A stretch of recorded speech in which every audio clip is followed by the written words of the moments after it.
강대준 회계사님, 안녕하세요. 안녕하세요. 네. 반갑습니다. 강대준입니다. 네. 오늘 너무 재밌을 것 같습니다. 기대가 되네요. 네, 인사이트 파트너스 대표님이시고 이 이름은 뭐 어떤 이름인가요? 인사이트 파트너스. 그때 제가 3일의 기업인에서 독립한 지 얼마 안 됐을 텐데 그래도 제가 활동도 하고 강의도 하다 보니까 인사이트라는 말을 너무 좋아하는 단어고 그래서 회사 이름에 넣어야겠다 지었는데 이름이 너무 길어가지고 어떤 분들은 인사이드, 인사이트 뭐 뒤에 뭐 파트너스냐 파트너즈냐 헷갈려 하셔가지고 요즘에 그냥 인파로 줄여서 얘기하고 있습니다. 네, 인파 이름 너무 좋습니다. 네. 네. 이 사무실이 예전에 남영동에도 있었고 지금은 한남동 그 예. 아주 화제의 장소였죠. 작년에 네. 굉장히 시끄러웠던 거기 남산 1호 터널 지날 때 한남대교 쪽으로 가면 보이는 그 수입차 건물 그 네. 7층에 있는 거긴데 저도 거기 지나다니면서 항상 불이 켜져 있으면 새벽에도 막 켜져 있고 이러면 이렇게 막 봐요. 이렇게 네. 보다가 저기 계신가? 아니면 저기 다른 직원들이 네. 열심히 일하고 계신가? 네. 거기 계신 거죠? 예, 저는 있는데 그 불 켜진 데는 저희 사무실이 아닐 거예요. 네. 저희는 칼퇴근을 지향하고 있기 때문에 네. 예, 아마 불을 안 끄고 퇴근하지 않았을까라는 거고 요즘에나 이제 시즌에는 야근 좀 하는데 되도록 야근 안 하고 집중해서 업무하려고 노력하고 있죠. 네. 제가 회계사님을 만난 게 한 10년 전 정도 된 것 네. 같아요. 그때 이제 공인회계사 회에서 회계사님을 초청해가지고 기자들을 상대로 강의를 해주셨는데 네. 기자 회계 교육과역 같은 거였는데 지금 보면 굉장히 유명한 선후배들이 그때 이제 회계사님께 회계도 네. 배우고 그날 제일 기억에 남았던 것들도 여러 가지 중에 있었는데 아이돌 엔터 회사에서 아이돌을 어떤 계정 자산으로 과목으로 처리하느냐 넣어주시네요. 예. 그 얘기가 기억에 좀 남았었어요. 기사로 다뤄진 적도 있고. 어떠셨어요? 그때랑 지금이랑요? 네, 벌써 그때 10년 더 됐을 수도 있는데 그렇습니다. 그때만 해도 회계를 대중적으로 공부를 안 하셨어요. 그냥 회계 책 있으면은 뭐 재무회계, 관리회계 딱딱한 원서 위주로 공부를 하셨거든요. 근데 그게 저는 좀 안타까웠고 회계는 또 실무자만 공부할 게 아니라 그 뭐 보는 분들이 누구나 숫자를 보는데 왜 실무자만 공부할까? 실무자는 또 물론 전문적으로 해야 되지만은 그래서 저는 대중적으로 아셨으면 좋겠는데 그 대중 쪽과 전문가 사이에 기자님들이 계시더라고요. 왜냐하면은 이게 전달을 하셔야 되는데 제가 재밌는 에피소드가 보도 자료를 저도 이제 헤드라인을 많이 보게 되잖아요.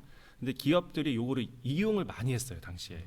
예를 들면은 전년도랑 올해 실적이 좋다. 그러면 그걸 보도 자료 내고 아니면 전 분기랑 요거랑 실적이 좋다. 그걸 보도 자료 내고 어떤 경우에는 회사가 오히려 힘든 게 더 좋은 회사도 있거든요. 뭐 예를 들면은 소비재성인 경우에는 뭐 대통령 바뀔 때마다 물가 안정을 시켜야 되니까 가격을 낮춰라 이런 요구가 많단 말이에요.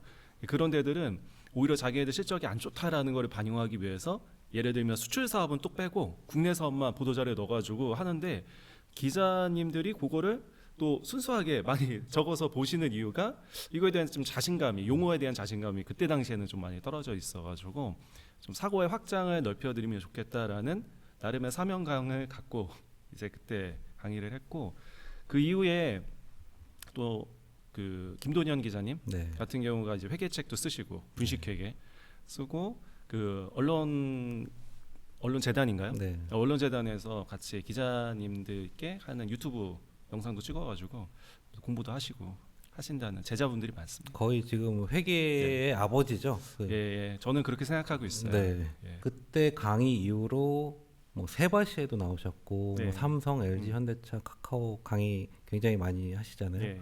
어떠세요? 지금도 많이 하시죠? 지금도 많이 하고 있고요. 지금은 최근에는 이게 참 이것도 트렌드가 있는데 예전에는 회계 실무자분들 강의를 했고 그 다음에는 이제 대중적으로 이제 알려지다 보니까 그 현업에 계신 분들 중에 숫자를 많이 보는 예를 들면 마케팅이라든지 재고 관리하는 뭐 제품 쪽에 계신 분들인데 근데 지금은 정말 많이 뭐 디자이너 분들도 수업 들으시고 또 어떤 기업에서는 경영자분들이 하고 싶은 얘기가 있잖아요. 그러면은 본인이 얘기하면은 잔소리가 되니까 저한테 주세요. 그럼 제가 뭐 본부장님도 다 모아서 한다든지. 이제 내일도 모 그룹 가거든요. 네. 근데 거기 같은 경우에도 잘 되는 계열사가 있고 안 되는 계열사가 있는데 전체 이제 계열사 사장님들 수업을 듣는데 저도 좀 아쉽죠. 왜냐면은 좀 세게 얘기하고 싶은데 자칫 잘못하면 이게 성과로 이어질 수도 있으니까 제가 너무 자세하게 분석해서 가면 안 되는 데들은 뭐 그래도 전반적으로는 그 경각심을 주는 차원에서도 강의를 하고 있고요. 다녀보신 예. 강의 중에 제가 책에서 봤는데 국세청도 예. 가셨더라고요. 국세청은 항상 갈 때마다 느끼는 건데 네. 가시면은 한 70분 정도 수업을 들으시거든요. 네.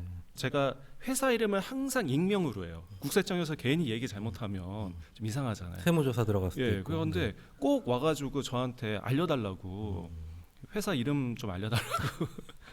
네, 그러면은 저는 좀 알려드리기 좀 그렇다. 네. 그러면 저를 조사하실 것 같은 눈빛으로 쳐다보세요. 네. 그래가지고 어떤 경우에는 이니셜만 알려드린 적도 있고요. 예, 근데 국세청에서도 보는 관점이 그 부실한 회사들 요소들이 있거든요. 위험 요소들.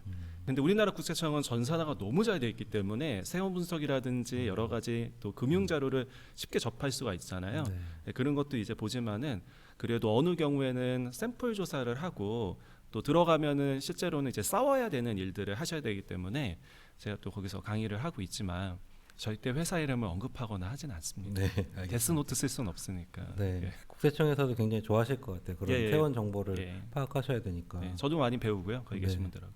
네, 알겠습니다. 네, 전에 3일 회계법인에서도 네. 계셨고 3일은 거의 1등 회계법인이잖아요. 거기서 계시다가 창업을 하시는 네. 분들 가끔 계시죠. 그럼요, 많이 네, 계시죠. 더 잘 네. 되시는 분도 워낙 좋은 걸 갖고 계신데 거기서 또 창업을 하시기도 그런 케이스이신데 제가 알기로는 요 회계사님들을 제가 만나보면 기업을 키우시는 데 관심이 또 많으세요. 네, 투자를 맞아요. 하시려고 네. 하는 경우도 있으시고 네. 실제로도 그런 컨텐츠를 많이 쓰고 계시는데 그런 쪽에 많이 일을 하고 계신 거죠. 이게 자연스러운 것 같아요. 왜냐하면 기업의 숫자를 보다 보면은 기업의 자산을 또 관리해야 되고 그 중에 하나 이제 투자기도 하고 또는 이제 경영 관련해서 영업적으로 또 연계를 해야 되고 어떤 경우에는 인사적인 부분도 안 볼 수가 없잖아요. 이게 휴먼 리소스이기 때문에 또 급여나 이런 부분도 연계가 돼 있어가지고 전반적으로 안 볼 수가 없어요. 그리고 이런 경우가 있죠. 자문하던 회사가 이제 커지는 경우에는 자문만 하는 게 아니라 실제 경영을 맡아서 한 경우도 있고